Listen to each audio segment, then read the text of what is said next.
നമ്മൾ കഴിഞ്ഞ കുറേ വീഡിയോകളിൽ നമ്മൾ ഈ ഒരു ഷീറ്റ് വെച്ചിട്ട് സമ്മ് കാണാനാണ് പഠിച്ചത്. അപ്പോൾ സമ്മ് ബേസിക്കായിട്ട് ഉപയോഗിക്കുന്ന ഒരു ഫങ്ഷൻ ആയതുകൊണ്ടാണ് അതിൽ നിന്ന് തുടങ്ങിയത്.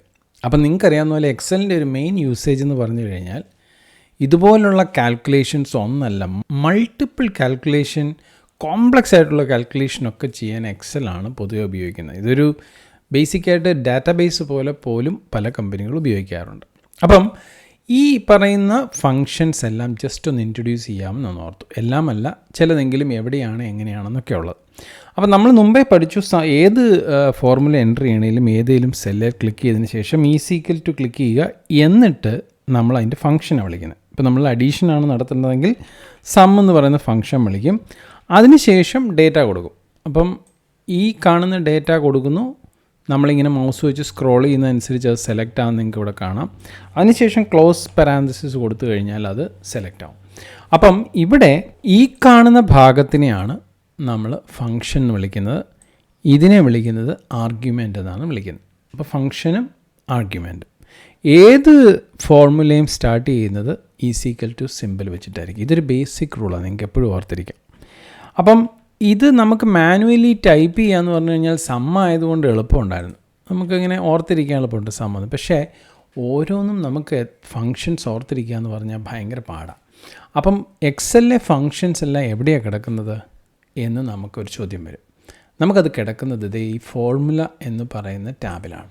ഫോർമുല ടാബിൽ നിങ്ങൾ പോയി കഴിഞ്ഞാൽ ഇവിടെ ഇഷ്ടം പോലെ റീസെൻ്റ്ലി യൂസ്ഡ് ഫങ്ഷൻസ് ഉണ്ട്, അതിൻ്റെ അകത്തുണ്ട് സമ്മ് കിടപ്പുണ്ട്. ഇനി ഫിനാൻഷ്യൽ ഫങ്ഷൻസ് ആണ് ഇതെല്ലാം. അപ്പം ഇതെല്ലാം ഓരോ ഫങ്ഷൻസ് ഓരോരോ ആവശ്യങ്ങൾക്ക് വേണ്ടി, ആവറേജ് കാണാൻ, റേറ്റ് കാണാൻ, അങ്ങനെ പല പല ഫങ്ഷൻസാണ്. നമ്മൾ കുറേയൊക്കെ ഫങ്ഷൻസ് നമ്മുടെ ഈ കോഴ്സിൽ കൂടെ നമ്മൾ പഠിക്കും. അടുത്ത് logical, text, date and time വെച്ചിട്ട് കുറേ ഫങ്ഷൻസ് ഉണ്ടാക്കാം നമുക്ക്. അതായത് ഒരു കമ്പനിയുടെ working days, Monday to Friday ആണെങ്കിൽ ആ മൺഡേ ടു ഫ്രൈഡേ വെച്ചിട്ടുള്ള വർക്ക് അവേഴ്സ് ഡേ വെച്ചിട്ട് ചെയ്യാം. ഇനി അവേഴ്സ് വെച്ചിട്ട് നമുക്ക് കാൽക്കുലേറ്റ് ചെയ്യാം. സെക്കൻഡ് കണ്ടോ, സെക്കൻഡ് വെച്ചിട്ടുള്ള ഫങ്ഷൻസൊക്കെ ഉണ്ട്. പിന്നെ നമുക്ക് ബി ലുക്കപ്പ്, എച്ച് ലുക്കപ്പ് എന്നൊക്കെ പറഞ്ഞ് നിങ്ങൾ കേട്ടിട്ടുണ്ടായിരിക്കും. അങ്ങനെ ലുക്കപ്പ് ചെയ്യാനുള്ള ഫങ്ഷൻസ് ഉണ്ട്. പിന്നെ മോർ ഫങ്ഷൻസ് വേണ്ടി വേറെ കുറേ അഡീഷണൽ ഫങ്ഷൻസും ഇവിടെയുണ്ട്.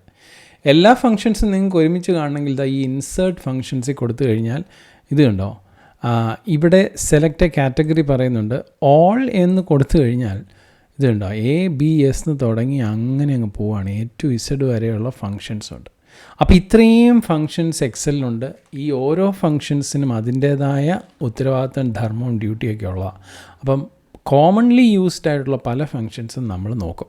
പക്ഷേ രസകരമായ സംഗതി, നിങ്ങൾ ഓരോ ഫങ്ഷനും എന്താണെന്ന് മനസ്സിലാക്കണം എന്നുണ്ടെങ്കിൽ നിങ്ങൾ സെലക്ട് ചെയ്തതിന് ശേഷം ആ ഫങ്ഷൻസിൻ്റെ ഒരു ഡീറ്റെയിൽസ് ഇവിടെ കൊടുക്കും. ഇപ്പം നമുക്ക് ഉദാഹരണത്തിന് സം എന്ന് പറയുന്ന ഫംഗ്ഷനെ ഇവിടുന്ന് സെലക്ട് ചെയ്യാം. SUM എന്ന് കീബോർഡിൽ ടൈപ്പ് ചെയ്ത് കഴിഞ്ഞാൽ സം കിട്ടും. അപ്പോൾ സമ്മിൻ്റെ പറയുന്നത് കണ്ടോ, adds all the numbers in a range of cells. അപ്പോൾ ഇവിടെ നിങ്ങൾക്കൊരു ചെറിയൊരു സമ്മറി ഓരോന്നും എന്താണെന്നുള്ളത് കിട്ടും. ഇനി രസകരമായ സംഗതി, ഞാൻ സമ്മയെ തന്നെ ക്ലിക്ക് ചെയ്തിട്ട് ഈ help four on this function എന്ന് ക്ലിക്ക് ചെയ്ത് കഴിഞ്ഞാൽ നേരെ നമ്മളെ അത് മൈക്രോസോഫ്റ്റിൻ്റെ സൈറ്റിലേക്ക് കൊണ്ടുപോകും. അവിടെ അതിൻ്റെ ഒരു സിൻടാക്സും അതിൻ്റെ ഒരു ഫോർമുലയുടെ ഒരു എക്സാമ്പിളും ഒക്കെ കൊടുത്തിട്ടുണ്ട്. എന്താണ് ആ സം ഫംഗ്ഷൻ ചെയ്യുന്നതെന്നുള്ളതും ചില ഫങ്ഷൻസിൻ്റെ ഇതുപോലുള്ള വീഡിയോകളുമുണ്ട്. അപ്പോൾ ഇതെല്ലാം നമുക്ക് അവൈലബിൾ ആണ്. അപ്പോൾ ഈ രീതിയിലാണ് നമ്മുടെ സിസ്റ്റത്തിലുള്ള ഫങ്ഷൻസ് നിങ്ങൾക്ക് കണ്ടുപിടിക്കാൻ പറ്റുന്നത്. അപ്പോൾ അത് നിങ്ങൾക്ക് മനസ്സിലായെന്ന് വിചാരിക്കുന്നു. അപ്പം ഓരോ ഫങ്ഷൻസും ഇവിടെയുണ്ട്, പല കാറ്റഗറി അനുസരിച്ച് തിരിച്ചിട്ടുണ്ട്, നിങ്ങൾക്ക് ഇവിടെ നിന്ന് എടുക്കാൻ പറ്റും. ഇനി മറ്റൊരു സംഗതി, ചിലപ്പോൾ നമുക്ക് ബേസിക്കായിട്ട് നമുക്ക് ഇഷ്ടമുള്ള അല്ലെങ്കിൽ നമ്മുടെ ഒരു ആവശ്യത്തിന് ഉപയോഗിക്കുന്ന പല ഫങ്ഷൻസും നമുക്ക് വേണമെങ്കിൽ എന്ത് ചെയ്യാം, നമ്മൾ മുമ്പേ കണ്ടതുപോലെ ക്വിക്ക് ആക്സസ് ടൂൾ ബാറിലേക്ക് കൊണ്ടുപോയിടാൻ പറ്റും. നമ്മൾ ഈ ക്വിക്ക് ആക്സസ് ടൂൾ ബാർ കണ്ടായിരുന്നു. അപ്പോൾ ഇവിടെ ഉദാഹരണത്തിന് ഓട്ടോ സമ്മിൻ്റെ അവിടെ ഈ സം എന്നുള്ളത് റൈറ്റ് ക്ലിക്ക് ചെയ്ത് കഴിഞ്ഞാൽ ഇത് കണ്ടോ, add to quick access toolbar ഉണ്ട്. അപ്പോൾ അത് ഞാനിവിടെ കൊണ്ടുപോയിട്ട് കഴിഞ്ഞാൽ ഇതാണ് ക്വിക്ക് ആക്സസ് ടൂൾ ബാറിലേക്ക് ആ ടൂൾ വന്നിട്ടുണ്ട്. ഇത് കണ്ടോ, ഇവിടെ വന്നു. അപ്പം ഇതുപോലെ നമുക്കിഷ്ടമുള്ള ടൂളുകൾ നമുക്ക് വേണമെങ്കിൽ ക്വിക്ക് ആക്സസ് ടൂൾ ബാറിലിടാം, നിങ്ങൾക്ക് അത് വീണ്ടും യൂസ് ചെയ്യാൻ പറ്റും. അപ്പം ഫങ്ഷൻസിനെ കുറിച്ച് ജസ്റ്റ് ഒരു ബ്രീഫാണ് ഇപ്പം നമുക്ക് മനസ്സിലായത്. പക്ഷേ ഇനിയും രസകരമായ സംഗതി, നമുക്കിപ്പോൾ സമ്മ് കാണാൻ വേണ്ടി ഈസി ആയിട്ടുള്ള പല മെത്തേഡുകളുണ്ട്. പല രീതിയിൽ നമുക്കിതിനെ ഉപയോഗിക്കാം, ഒരു പർട്ടിക്കുലർ മെത്തേഡ് എന്നില്ല.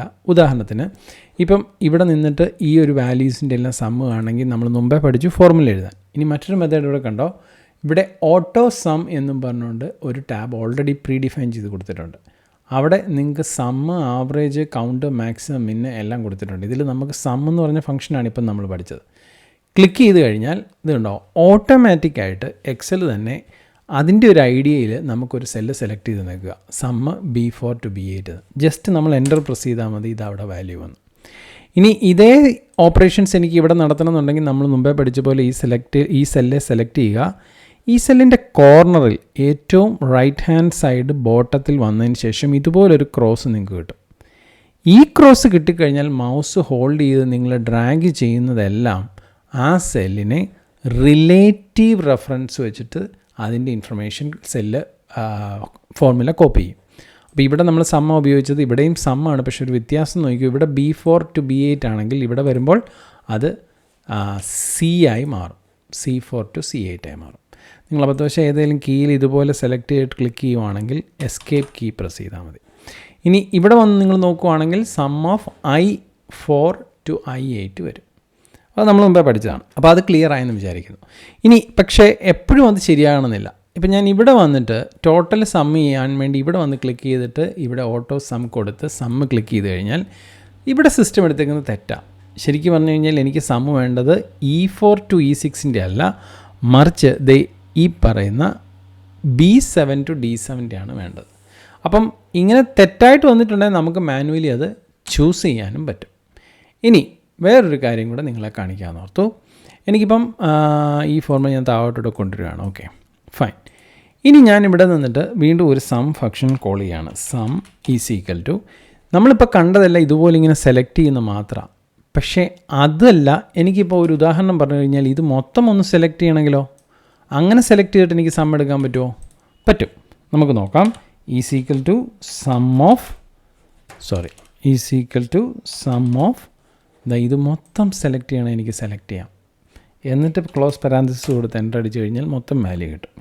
ഇനി എനിക്ക് മൊത്തം വേണ്ട, is equal to sum of ഈ സെല്ലിൻ്റെയും അതിനുശേഷം എനിക്ക് ഇതിൻ്റെയാണ് വേണ്ടതെങ്കിൽ നിങ്ങൾ കൺട്രോൾ കീ പ്രസ് ചെയ്തിട്ട് ജസ്റ്റ് ഡ്രാഗ് ചെയ്ത് കഴിഞ്ഞാൽ ഇത് കണ്ടോ, ഇതിൻ്റെ ആർഗ്യുമെൻ്റ് എങ്ങനെയാണെന്ന് നോക്കി, B4 to B8, അതിനുശേഷം ഒരു കോമ വന്നു. അപ്പോൾ കോമ വന്നതിൻ്റെ അർത്ഥം ഇതാണ്, ആദ്യം B4 to B8 സമ്മ് കാണുക, അതിനുശേഷം ഇതും സമ്മ് കാണാനാണ് പറയുന്നത്. അപ്പോൾ ഇനി കോമ ഇവിടെ പ്രസ് ചെയ്തിട്ട് ഇത് സെലക്ട് ചെയ്ത് കഴിഞ്ഞാൽ ഈ സമ്മും സെലക്ട് ആവും. എന്നിട്ട് ക്ലോസ് ചെയ്ത് കഴിഞ്ഞാൽ ഇതിൻ്റെ എല്ലാം സമ്മായിരിക്കും എനിക്ക് കിട്ടുന്നത്. അപ്പോൾ നിങ്ങൾ ഒരു ഫങ്ഷൻസിൻ്റെ ആർഗ്യുമെൻറ്റിനെ കോമ ഇട്ട് സെപ്പറേറ്റ് ചെയ്യാമെന്നുള്ള കാര്യവും മനസ്സിലാക്കിയിരിക്കുക. അപ്പോൾ ഇതൊക്കെ ബേസിക്സ് ആണ്, വളരെ ബേസിക്സ് ആണ്. നമ്മളിനി ഓരോ ആർഗ്യുമെൻറ്റ്സും ഫങ്ഷൻസും ഒക്കെ പഠിക്കുമ്പം കൂടുതൽ അതിനകത്ത് ഉപയോഗിക്കുന്ന ഫങ്ഷൻസ് എങ്ങനെയാണെന്നും ആർഗ്യുമെൻറ്റ് എങ്ങനെയാണ് ഡിഫൈൻ ചെയ്യുന്നതെന്നൊക്കെ കൂടുതലായിട്ട് മനസ്സിലാവും.